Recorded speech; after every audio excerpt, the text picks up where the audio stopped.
vida meus te louvam.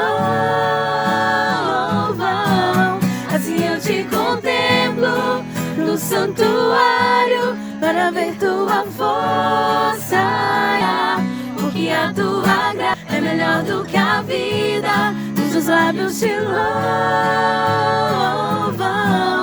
os teus lábios te louvam.